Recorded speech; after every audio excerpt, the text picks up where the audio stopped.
Hello and welcome to Healing Tips from the Heart, Intuition with Helpers, Healers, and Guides. I am your host, Dr. Lori Hops, licensed psychologist, writer, and artist. I've explored mind, body, and spirit related to intuition, or your personal guidance system, since early childhood. Meet my guests who have learned from their personal and professional lives to explore vast realms of knowing, synchronicities, and overcoming challenges. Their stories may inspire you with tools to enhance your daily living and relationships.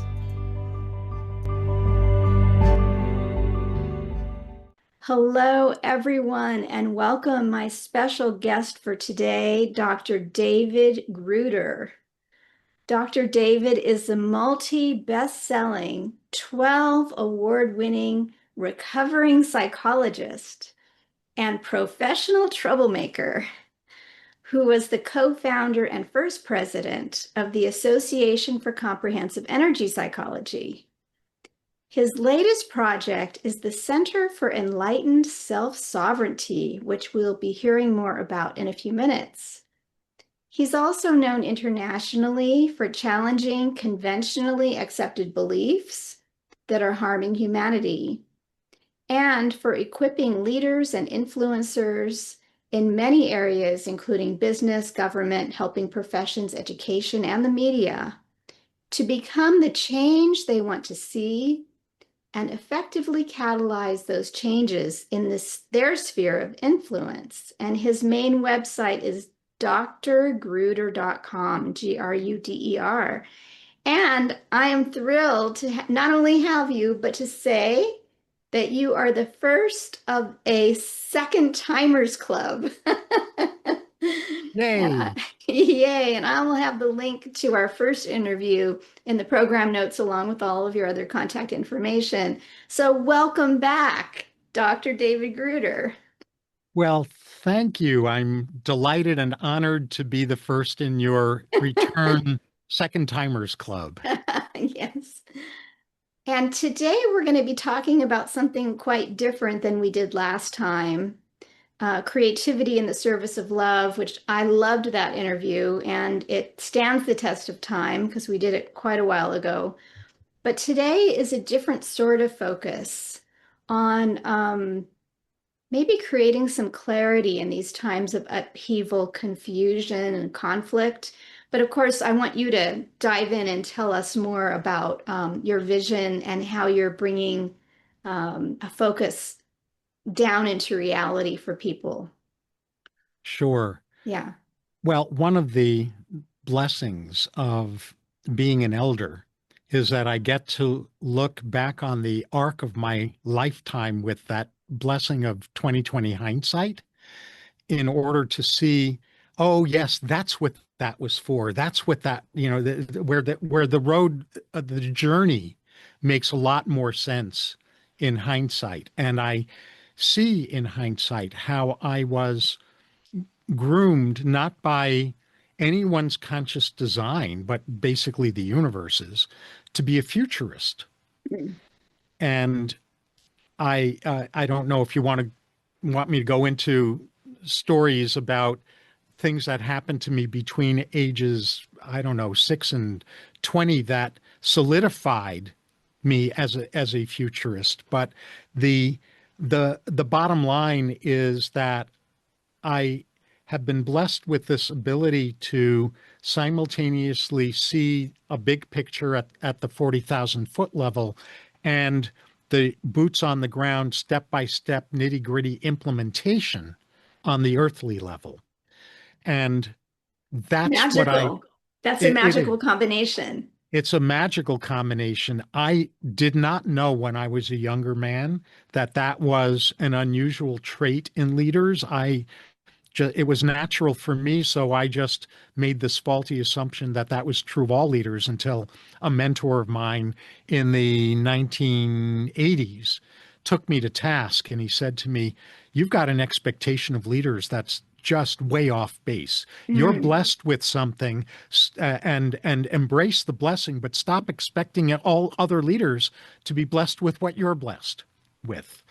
So what that's all led to at this point in my life is clarity about what the next evolution in the human potential movement is, which is finally harmonizing personal freedom, self-actualization, or the step beyond self-actualization that Maslow talked about toward the end of his life, that he called self-transcendence, and societal well-being. That we're long overdue in harmonizing those two rather than allowing those two to be in competition against each other or cancel each other out or make one more important than the other. And so it's that I'm really devoted to helping emerge. Wow, beautiful. So, David, not everyone knows about those concepts. And so could you try to bring that boots to the ground and describe so people can go, "Oh, that's what he's talking about." Sure. Yeah, So on a societal level, I'll do this on a societal level and on a personal level. great. On the societal level, all free countries or countries that aspire to be free nations or are to some extent or another free, their their basic operating intention is to harmonize what's called in US Constitution languaging, for example, personal freedom Hmm. and the common good. Right? So personal freedom is about me being in a state of self-governance. I'm free because I can govern myself. And the common good is the society's or the nation's collective well-being.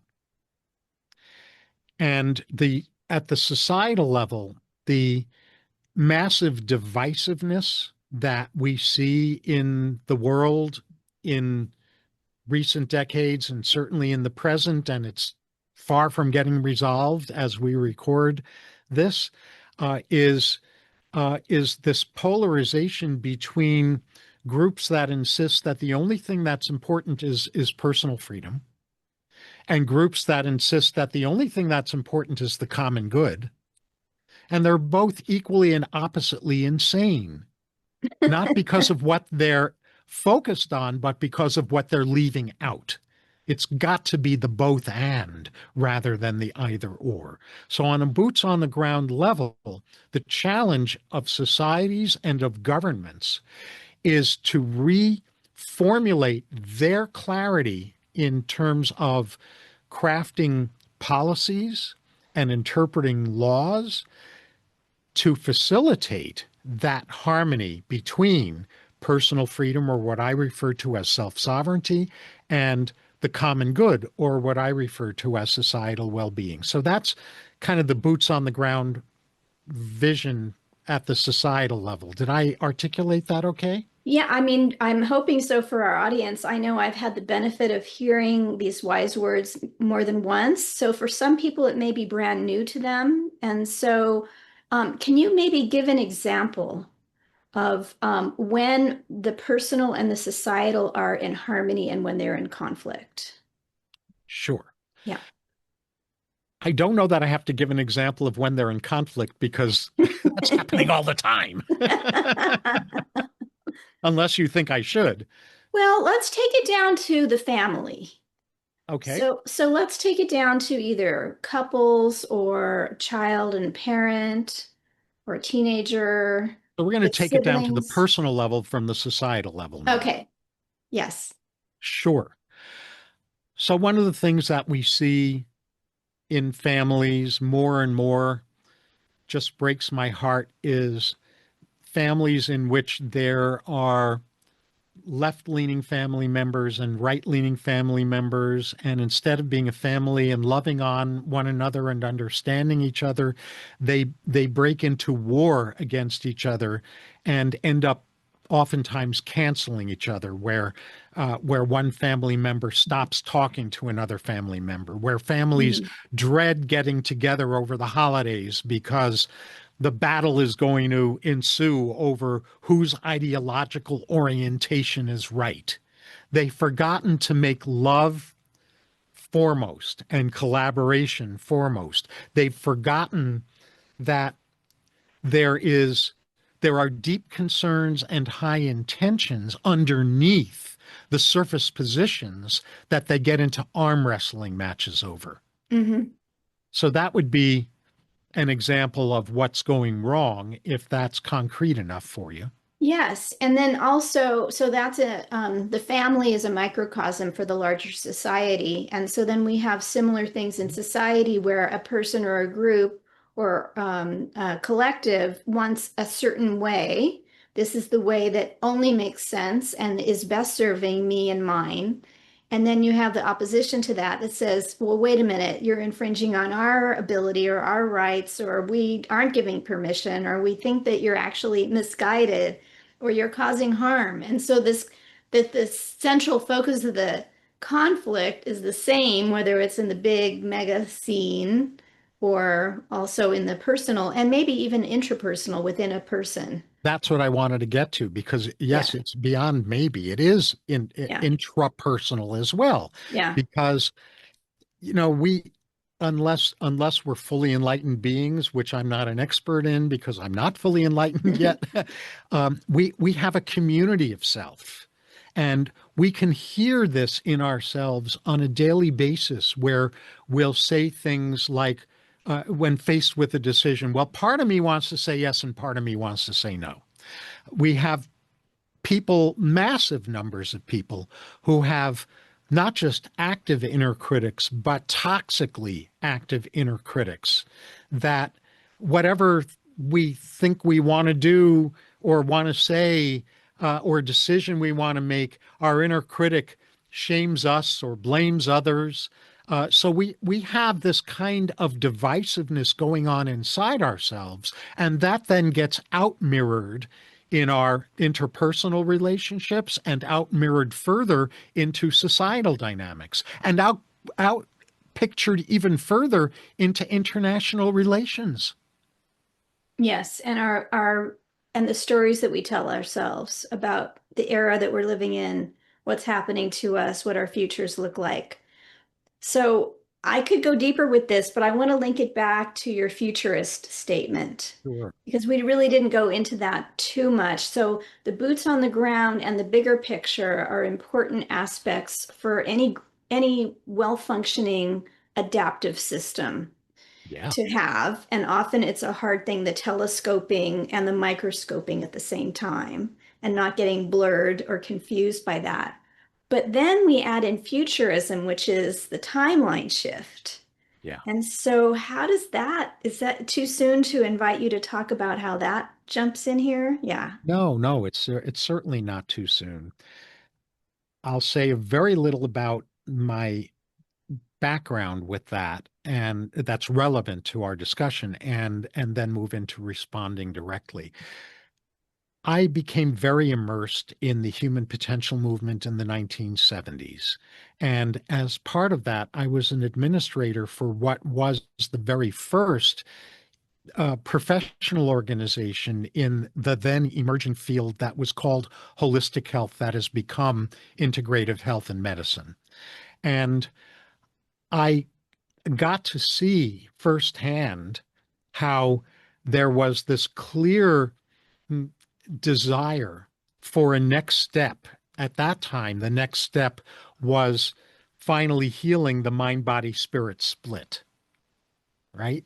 And and what starts off as revolutionary, that this is the futurist in me talking, what starts off as revolutionary as it becomes more and more accepted, the tendency is for it to become stultified or stagnant and for people to think, oh, well, we've arrived, rather than this was a marvelous step on a larger journey that has subsequent steps. Hmm.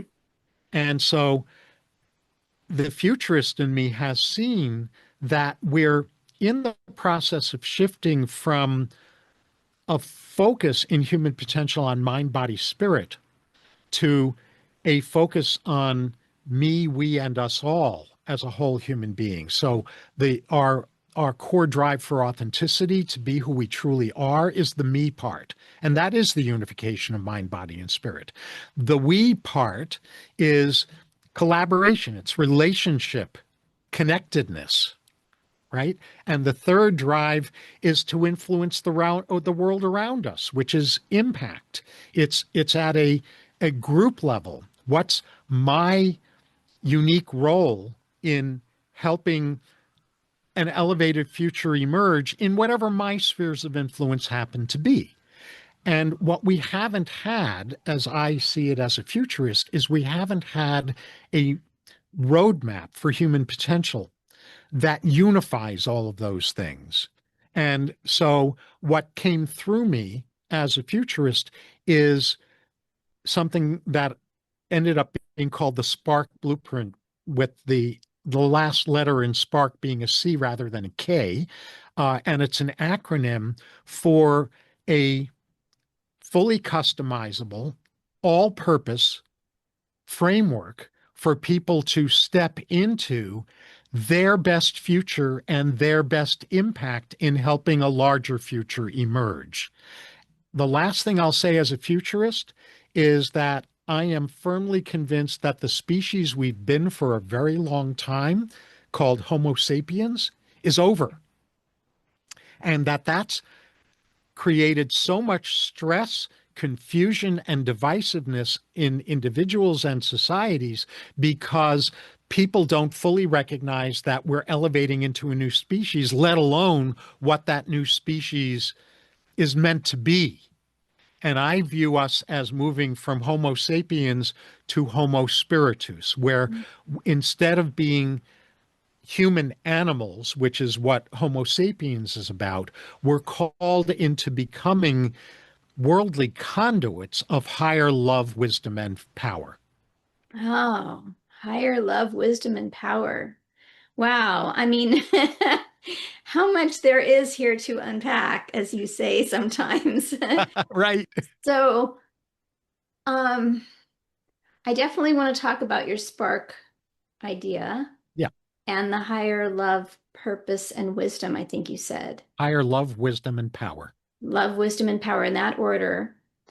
But I also have another question, which Sure. maybe we can entertain and then go into those two other areas. Sure.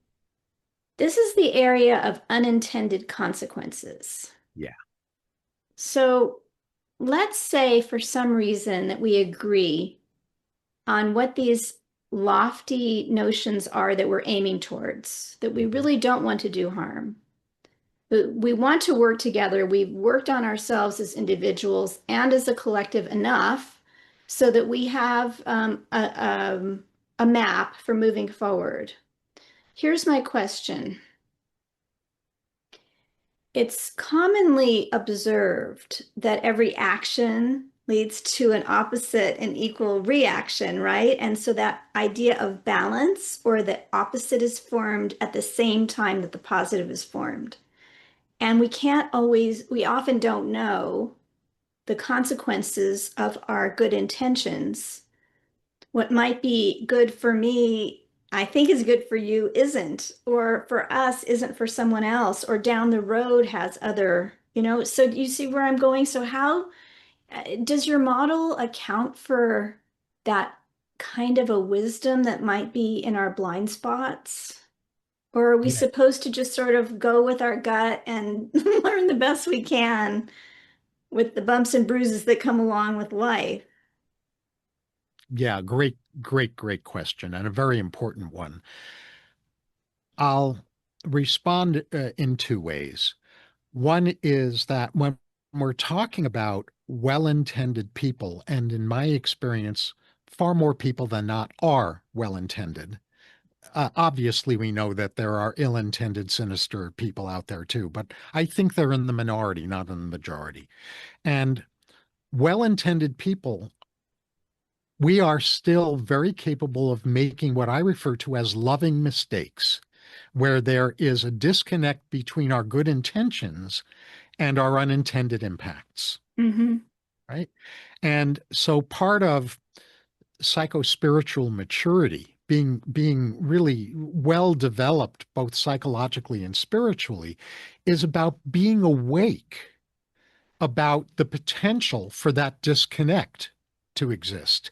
And instead of getting defensive about it, to be open to discovering that other people are being impacted by our loving intentions in ways that are different from what our loving intentions would have wanted, so that Mm. we can bring our intentions and our impacts into harmony with each other rather than have them continue to be disconnected with each other. And that's the second part of the two things I wanted to say, which is I call that skill set impact literacy. Okay. And so there's a whole training component around impact literacy, which really revolves around the high minded version of accountability, which is not the weaponized version that's too often used, where accountability is a masquerade for being coercive and shaming and punishing and all of that stuff, but where accountability is growth oriented. It's about making sure that my good intentions and the impacts they lead to are aligned rather than disconnected. Beautiful. Thank you. Lovely. Yeah, those are beautiful tools when we are brought into awareness of our disconnection. Yeah. And sometimes we just don't know. We're not going to know, and we have to kind of go by our path, whatever that is, and Well, have outcomes occur, you know? exactly. We often don't know, and that's you're familiar, but our audience might not be, with something called the Johari window. No. Ah, okay. Well, this is from organizational development psychology. Okay. Two organizational development psychologists by the name of Joe and Harry developed this simple grid for understanding four variations having to do with what we know about ourselves, what others know about us. The first is things I know about myself that you know about me. The Mm-hmm. second is things I know about myself that you don't know about me. Not necessarily because I'm keeping secrets, it could be that, but more often it's because it's just never come up in conversation. The third version is things you know about me, especially about my impacts that I don't know about myself. And the fourth variation is things that neither you nor I know about me. Well, that third variation is the heart of impact literacy, where we have the humility to know that it's other people who are going to illuminate for us what the actual impacts of our good intentions and how we express those are and aren't. They're the ones that give us the feedback that let us know whether the impact we're having is aligned with our good intentions or Mm-hmm. misaligned with our good intentions. Thank you for that. Now that you describe it, I do remember reading about it in your books, but I didn't remember the name. Yeah. I Okay. was thinking more like a Japanese sounding, like Well, it's spelled Joe. Johari, so it could sound Japanese. Yeah, like Joe Ray and Joe Hari. Yes, Yeah, exactly. yeah, yeah. Yeah, So let's go back to, thank you for all this. This is yeah, great. I'm having a master class. I love it. Thank you. Let's go back to the spark with the C sure. and the map, the guideposts and so on that you've created, because I've had a sneak preview and it's quite comprehensive, specific, and inviting. Thank you. And it's intended to be integrative, meaning that it can be used by us individually for our own journeys. It can be used in relationships. It can be used in business. It can be used in societies and governance with different variations on how it's utilized. But the basic framework, each letter in Spark stands for a specific ingredient. So there are five ingredients because Spark has five letters. And I'll say what each ingredient is and then I'll define them. Okay. So The S in spark is shatter spells. Again, I'll define these in a second. Mm. The P in spark is picture the future. The A in spark is align your purpose. The R in spark is rise your capacities. And the C in spark is collaborate to amplify impact. So the S in spark, shatter spells. We're under all kinds of illusions as a society and as individuals that interfere with our full authenticity, our full collaboration capacity, and our full ability to have positive impact. So there are societal spells and personal spells that need to be, and they vary from society to society on a societal level, and they vary from individual to individual on a personal level. Those spells need to be identified, and freedom needs to be claimed from them. Those spells need to be replaced with a worldview and a self-view that support us rather than sabotage us. So that's the S. Have I said enough about that to move on to the P? Yes, and just I just want people to know that you can't just automatically know that you're in a spell on how to break it. And so I know that your work goes into more detail about all of that. So I don't want to have people be hanging at the first letter and saying, "Oh my goodness, am I in a spell? And what do I do about that?" So, but your program, which is comprehensive, goes into a lot of detail about all of this. So what we're doing right now is It's taking an overview. You're quite right, Yeah, because the program itself is boots on the ground. Here's how to do it. yeah, Here's what to look for. yeah, Here's how to identify it. Here's how to get free of it. yes. Sure. So the P is picture the future. We're only in a position to be able to picture the most elevated future we want for ourselves, our loved ones, our nation, humanity. We're only in a position to picture an elevated future to the extent to which we are free from the spells that block us from either seeing that future or from recognizing that that future is possible to create or Hmm. co-create. So once we're free from those spells, we're free to picture the future we most want. That's the P. Yeah. The A in Spark is align our purpose with that future. So align what I refer to as our dual-pronged purpose, which is our soul growth mission and our impact mission, with the future we want to help emerge for ourselves and for our spheres of influence. And when there's a misalignment between our purpose and that future, we're chaotic, we're unsettled, we're stressed, we're not in a good position to be in the world the way we most want to be in the world and be with ourselves the way we most want to be with ourselves. So Or that alignment, angry, disillusioned, frozen as well. yes, yes, Fearful. Hmm. without a doubt. And so that alignment between our purpose and that future can't fully emerge until we're first clear about the future we most want. So the A in Spark is align. Okay. Once we're clear about the future we want and our unique role in helping that future emerge, we're then finally in a position to identify what kinds of mindset upgrades and skill set upgrades, capacities are most important for us to elevate in order to actualize our highest purpose.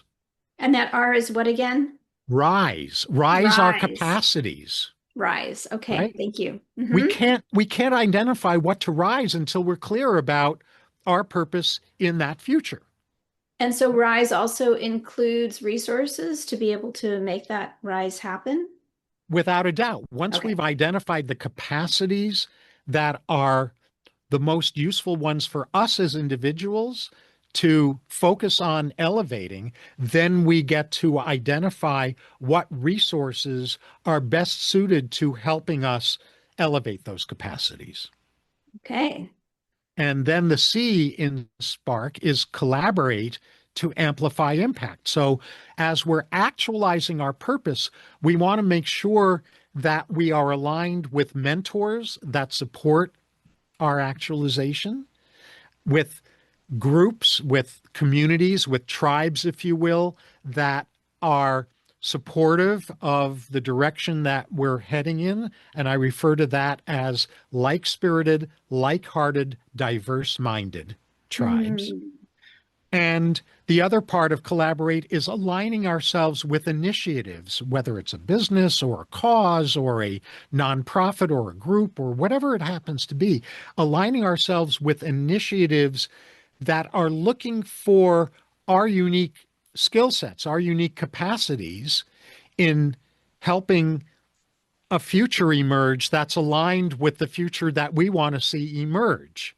So that collaboration piece is a combination of mentors, peers, peer support, and initiatives that we're aligning ourselves with so that we can amplify our impact. Wonderful. That's the spark blueprint in I a love nutshell. it. I love it. And I know that you have materials that we'll have in the program notes that go into more detail. If people want to learn more, to get more involved, it'll all be there. And you've worked on this for so many years. I know you've brought together many threads from different learning and teaching that you've done over the years to kind of have this comprehensive model that's very well thought out and truly tested in the real world, because you know that these things work because you've worked in different capacities and seen the success of them. Yes. Yes. So maybe I'm throwing you off, maybe not, but I'm wondering, how does this relate to no, what did you say? Homo Homo spiritus. spiritus. Homo spiritus. Well, this So, is this is the yeah. pathway for Homo spiritus to emerge. Okay. I don't think that the next species that we're emerging into and meant to emerge into is going to happen as rapidly and as efficiently as it can, unless we have a framework like the Spark Blueprint or some other parallel framework that helps catalyze the emergence of this in us. Yeah. So, And Homo spiritus, the Spark Blueprint is the blueprint for helping us actually become worldly conduits of higher love, wisdom, and power in the physical universe. love, wisdom, and power. I'm thinking about the chakras. Yep. Often love is seen in the heart, wisdom maybe in the third eye, Yep. maybe It's in sixth and the seventh crown. chakras. Yeah. And then power often in the solar plexus, Yes. at least from that perspective. Yes. So but you have to be grounded in the lower chakras. Well, this is where the you might call it the axis mundi, the axis of the world, is meant to flow through us. If you can imagine this vertical column of light it starts all the way above us metaphorically in the heavens, the transcendent, Mm-hmm. and goes through the core of our being and all the way deep down into the earth, so that we're drawing from the earth the wisdom of mother and grandmother energy, archetypally speaking, and we're drawing down from the heavens the wisdom, archetypally speaking and metaphorically speaking, of elevated masculine consciousness in all human beings, so that we are the wedding internally of the divine masculine consciousness and the divine feminine consciousness, archetypally speaking, in all human beings. Yes. And where are our ancestors then? All of it?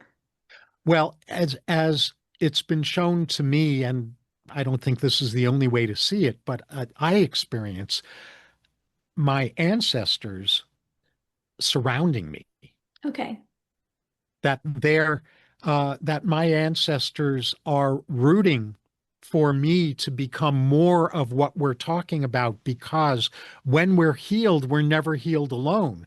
The more healing I do in myself, the more wounds of my ancestors get healed as well, at least in those ancestors that have become wanting to and open to being healed.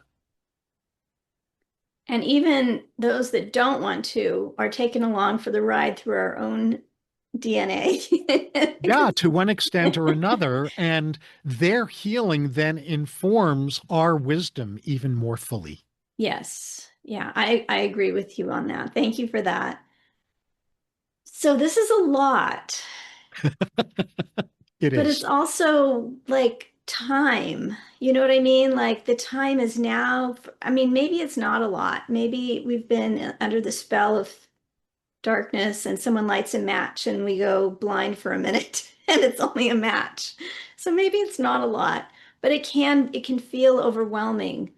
But I love how you've broken it down and made it clear with steps and processes and um, an idea of where we're heading. I'm thinking about storytelling and how storytelling with the spells, it doesn't just lead to disillusion, disconnection, lack of empowerment, ignorance, and abuse of control. The opposite is also true. And the balance between them. The wisest stories I found in my life are the ones that incorporate all of it and then maybe don't even offer an answer, but just say, here it is, and then leave a pause for what is next. What do you do with that? How do you understand it? Mulling it over. And so, um, but stories often guide our consciousness and how we create reality and formulate it for ourselves. And so I love one of the things that you did with your Spark is that you have storytelling um, integrated into the dynamics of this. Yes, And in the Spark Blueprint, the Spark Trilogy, the first book in the Spark Trilogy is a story. It's a modern yeah, fable for fractured times. yes. And I've been actually in thinking lately about creating short stories for that point us in a new direction for our new templates of what wants to emerge and isn't yet here. And so I'm actually keeping a notebook of things that I'm interested in. And then the challenge becomes how do you do this in a 7 to 10 minute story um, uh, of having different aspects of it. But I think that we do need new stories. The old Yes, ones are really stale and they they, feel so toxic. I mean, I think one measure of this is a little bit off base, but not quite because it talks about consciousness. One measure of how do we know if we've changed, because sometimes it can feel very disillusioning, like we haven't really changed that much, have we? But if you watch an old comedy from a long time ago or read a book from a long time ago that has that's very culturally rich, you'll probably be struck by how tone deaf it seems. That it's like, oh, really? I remember or I don't when that was true, but now these other things are true. And if it was, it wouldn't sell today. It doesn't have the same impact. It's not funny anymore. And yeah, it's a measure of the fact that our consciousness is changing. So yes, we become accustomed to what remains the same, but we don't always notice what's different. And so right. telling those stories in a new way, having new stories may help guide us just a little bit ahead of where we can see and feel. Well, exactly. The old stories are stories that were developed to anchor in us an old paradigm. Yeah. At the time they were developed, they were anchoring a new paradigm in us, but those paradigms become stale over time. They're not end results. They're stepping stones. They're phases along a much larger arc of a journey of a soul and a journey of our collective mm, spirits, if you Yeah. will. Yeah. And so periodically the metaphors, the stories need to be refreshed and updated to support the next phase in humanity's development and in our development. So I love that you're going to be building this series of short stories. What it reminds me of is from Sufi tradition, there are these teaching stories. Sufism is the mystical branch of Islam that very rarely gets talked about because the dramatic, fundamentalists get the airtime on the media. But the mystical branch, Sufism, there's this whole set of teaching stories, and they're all very, very short. Yeah. That have wonderful. They're like Zen koans. Yes. They raise a question without giving an answer. Yes. They draw our attention to something that's worth paying attention to without telling us what to do about that. Yes. It challenges us, and that I don't know that I'll get there, but I'm wanting to. So we'll see what happens. But anyway, thank you for helping inspire me towards that. Yeah, I have faith in you. Oh, thank you. Um, yeah, telling new stories and using the wisdom from our past to help inform us. Because it's not always so easy. Not everyone is so gifted to see the future, to be able to dream outside of the current. A lot of times when you ask people, well, what do you want? They complain. They say what they don't want. They don't even realize they're doing it. Well, I don't want to be where I am now, that's for sure. Like that kind of a thing. But it's like, but then you say, well, let's get real for a minute. What do you actually want? And they often get stymied because we get stuck in the spell of lack or frustration or disappointment or whatever it is. And it's hard to see a possibility that maybe you haven't lived before. How do you imagine a future for yourself that's radically different? And you may not even know that it exists or how to get to it. Some people say, well, instead of being specific on the future, maybe say like this or something better or optimal process and outcome, or they leave it kind of more open-ended for something better than what you can imagine to come in. So anyway, I don't know, it seemed important to mention that part of it. Well, it is important because I will often, to plant a seed, open up a question around what's stopped you from seeing a better future or from believing that future is possible. And whatever their answer is, from I don't know to, well, I don't deserve, or it's not safe, or whatever comes up, it's a starting place. It's the door opener that then makes it possible to take that first step in the spark blueprint, shatter spells. Because you're right, we don't know we're under a spell when we're under it. No kidding, huh? Right? That's the whole anatomy of a spell. Yeah. You don't know you're under a spell when you're under it. Yeah. So something has to jog us. And those things that jog us are wake-up calls. When you first said at the beginning of our interview today about 2020 is hindsight in 2020, all I could hear was the year 2020, 2020. Oh, And how, the pandemic was our 2020. And that was they've often said that the change of consciousness for humanity, everyone was like Y2K, the year 2000, and then they were saying 2012, but many are saying really it was 2020. well, in a sense, it was in that during the COVID drama, during the lockdown, more people than I think otherwise would have been the case started to do deeper soul searching around questions of meaning and questions of purpose. Yeah.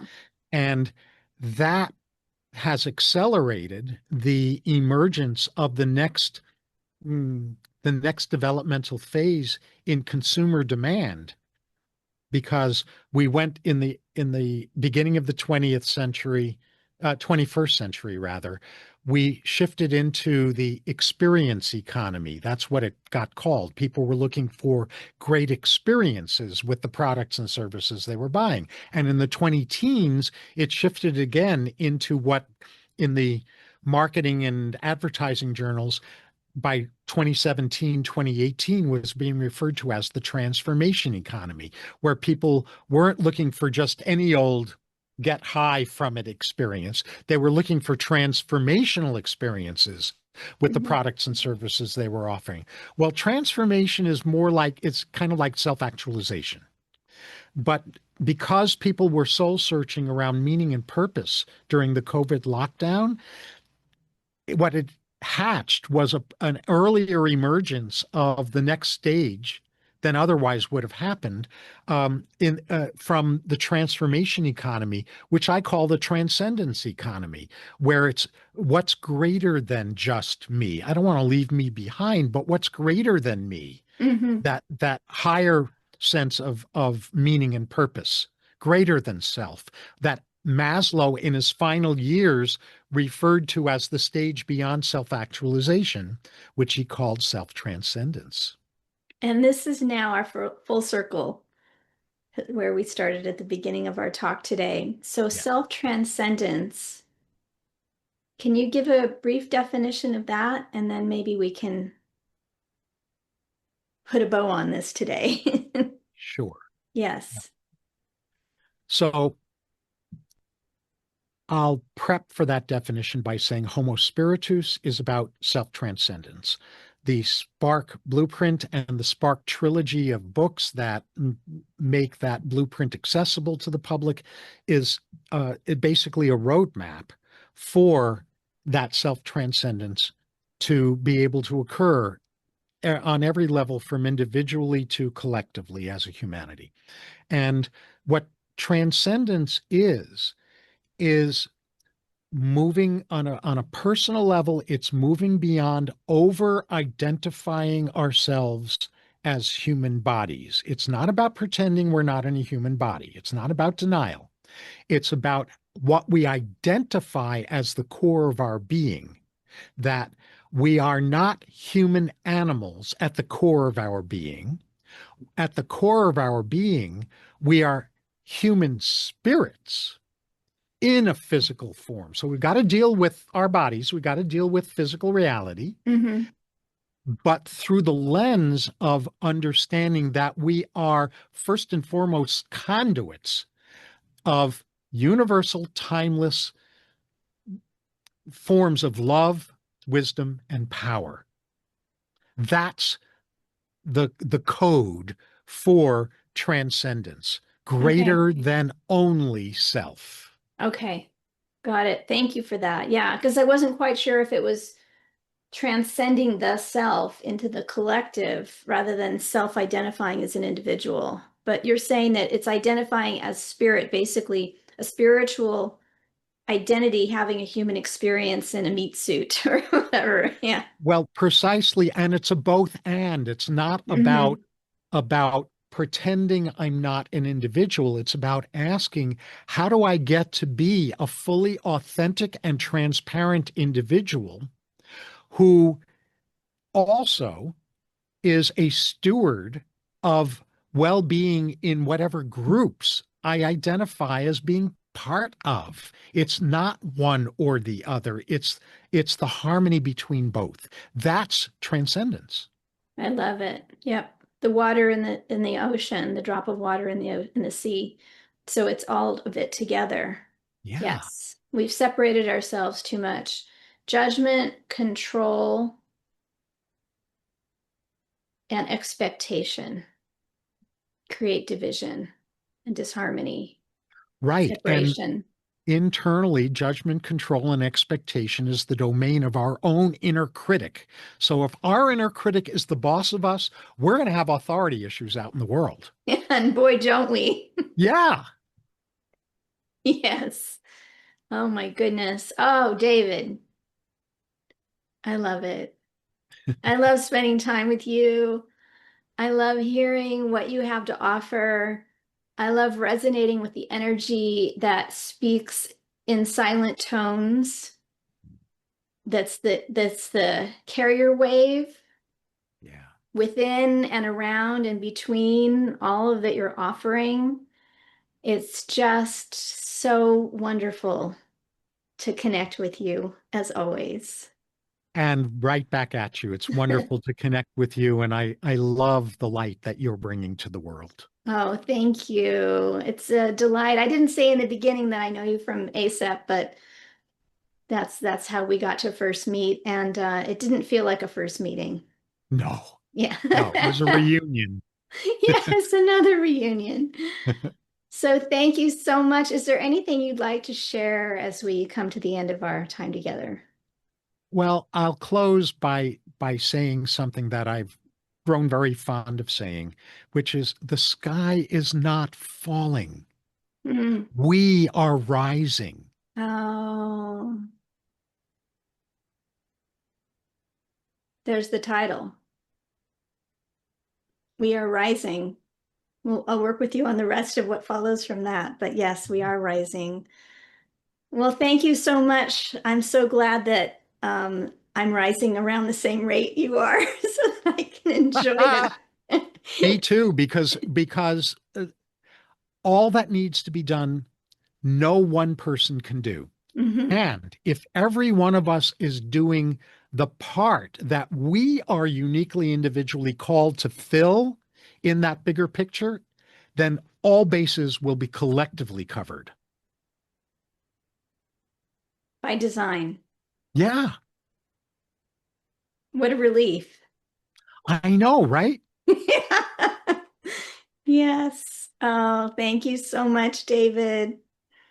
Oh, you're welcome. Thank you again for having me and for the opportunity to kick off your Second Timers Club. Yes, yes. Okay. All right. Bye-bye, everyone.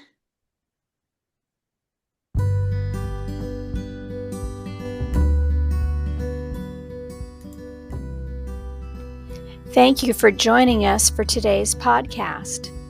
If you want to learn more, you can visit my website for podcast and resources at hopshealingtips.com. You can also like, share, and subscribe to this channel. This podcast is for information and entertainment purposes only and is not providing healthcare advice. Please seek guidance from your professional healthcare team should you need assistance.